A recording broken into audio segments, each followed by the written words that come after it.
may know him and the power of his resurrection and the fellowship of his sufferings, being made conformable unto his death. Paul counted everything that he ever did, everything that he ever was, as loss for Christ. And to him, that's where the true value was. There wasn't anything that he had learned or done that he counted as more valuable. He counted those things as dung, and we're going to have to consider the things in our lives, our dreams, our goals, our plans, all those things I mentioned. We're going to have to consider those things as less valuable and less important if we are truly going to gain Christ. This song, number 220, we sang it on Wednesday. We're talking about giving things. It says, I am thine, dear blessed Jesus, all thine. All of self now to the death I consign. Gladly, gladly, all I have I resign, that salvation in its fullness be mine. All the riches of this world I forsake. Every tie that may now bind me, I break. No reserve now to myself will I make, though I pass through flaming fire at the stake. I give up all sinful pleasures and mirth, everything, yes, that would bind me to earth. What will all these fleeting pleasures be worth when the flames of God's wrath shall break forth? It says, to these vows I ever firm will remain, giving all, still I have all things to gain. Though by friends I be rejected and slain, with the King in all his beauty I'll reign. Yes. What are we willing to give up so that we can obtain Christ? Or is there something that we're not willing to give up? Is there one thing that we lack and we're going to walk away like the rich young ruler without what we need because we're not willing to give up all?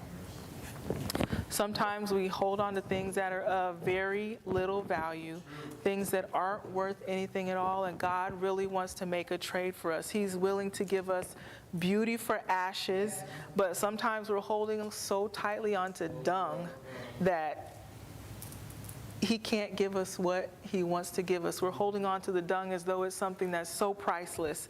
But God help us to say, gladly, gladly, all I have I resign, that salvation in its fullness be mine. We can be saved and be holding on to things that God is trying to have us let go of, and we don't have the fullness of what he has for us. And so gladly, gladly, all I have I resign, that salvation in its fullness be mine. Yes. Moses is another one that was willing to give up the treasures that he had.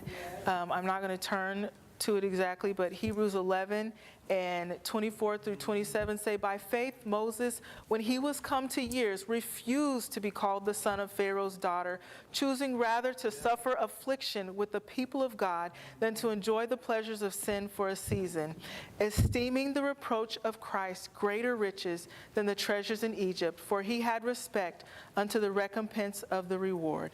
Moses gave up the riches of Egypt because he saw a far greater treasure. And then we think about Abraham as well. In Hebrews 11 and 8 through 10, Abraham was willing to leave his family, not knowing where he was going, because of a promise that he was given. It was a promise of something greater than what he had. He was looking for a city that had foundations, whose builder and maker was God, and he knew that what he would receive was of far greater value than anything and everything that he was leaving behind. And I want to read in Hebrews 11:35 through 40.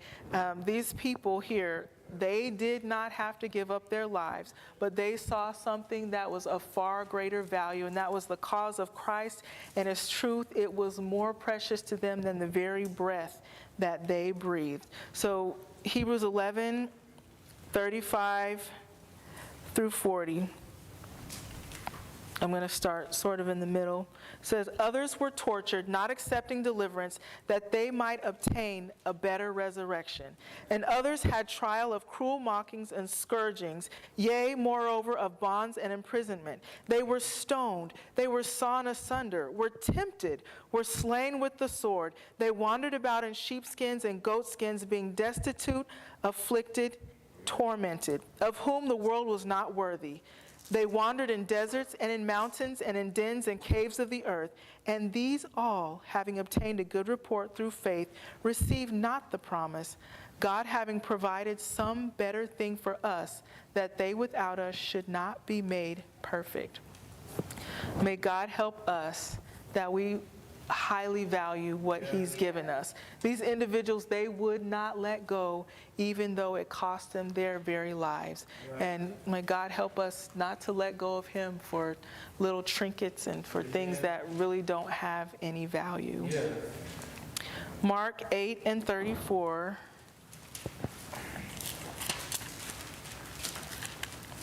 says,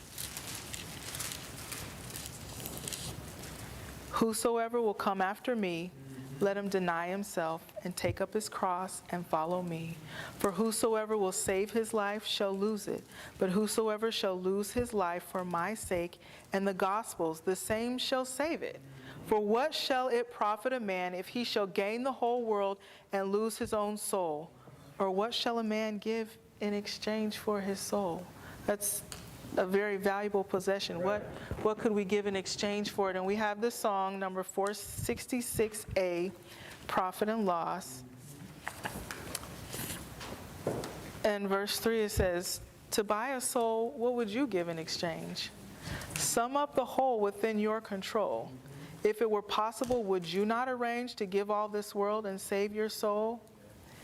And the fourth verse, the first part of it says, "Stop just a moment now and count up the cost." Is it worth it? What would be your profit to gain all this world and then lose your soul? Our soul is so important, and we need to place a premium value on it. We've already heard a little bit about this morning, but God did. He valued our souls so highly that our souls could not be redeemed with corruptible things like gold and silver, but with the precious blood of Christ, as of a lamb without blemish and without spot. He loved and valued us so much that He gave His only begotten Son so that we wouldn't have to lose our soul. And Christ loved us that much too. He valued us so highly that He allowed Himself to die. He willingly laid down His life for us. So our thought process should be that there is nothing that's worth having that's going to cause me to lose my soul. If I could have everything that I've ever wanted, all of my heart's desires, but I'd have to give my soul in exchange for it, it's not worth it. Compared to my soul, those things are dung and they are of no value at all. Now, sometimes on Craigslist or some other place that people are selling things, they might say, make me an offer. Serious offers only, no lowballing. In other words, offer me something that's close to the value of what I have. Don't offer me something, don't insult me with an offer that's way under the value of what this object is worth. So, for example, if it's worth $100, don't try to give me $20. Well, the reality is that the devil always lowballs us. But sometimes we accept his offer like it's some kind of bargain. He knows the value of what we have. God knows the value of what we have. But do we? There's a lot of things that the enemy tries to trick us into trading for because he knows the value of what we have, and even though he knows he's not going to stop us, he's not going to stop trying to trick us to give up the things that are of value for just a fleeting pleasure, a fleeting moment of pleasure, and it's something that's going to end up with the sting of guilt, shame, and if we're not careful, we will give up those treasures. We'll give up the peace and joy for the pleasures of sin for a season, and afterwards we're not going to be left with anything but remorse and destruction and death. There's a lot of things that I could name, but some of the things that are of no worth that we give up our valuable possessions for, things like unforgiveness, bitterness, anger, pride, self, having my way. Sometimes because of the lust of flesh, the pride of life, and the lust of the eyes, we allow things into our lives that could keep us from having the Spirit of God drawing closer to us and keep Him from dwelling in us. And also, sometimes we allow the things that we say, the things that we listen to, the things that we watch, the things that we do, the places that we go, we allow those things to be of more value to us than the closeness that we could have with walking with God and in His Spirit. Because He said, how can two walk together except they be agreed? And sometimes the things that we allow into our lives are things that He says, I can't be a part of that. Sometimes we give up our time that's set aside for reading and praying or church. We give that time up for things that are of no benefit and things that leave us feeling worse. We can value our identity and who we are or who other people think we are, how others perceive us. We can value that too highly, and that can keep us from walking with God like we should. May God help us to have the proper perspective and to place the proper value on the things of God. Now, the actual value of things can sometimes be irrelevant, because what really matters is how much it's worth to you. So, for instance, there might be an object that has very little monetary value, but it's something that has great sentimental value to you, and so you might pay a whole lot more than what it's worth so that you can have it, or you might turn down a really great offer because you want to keep it.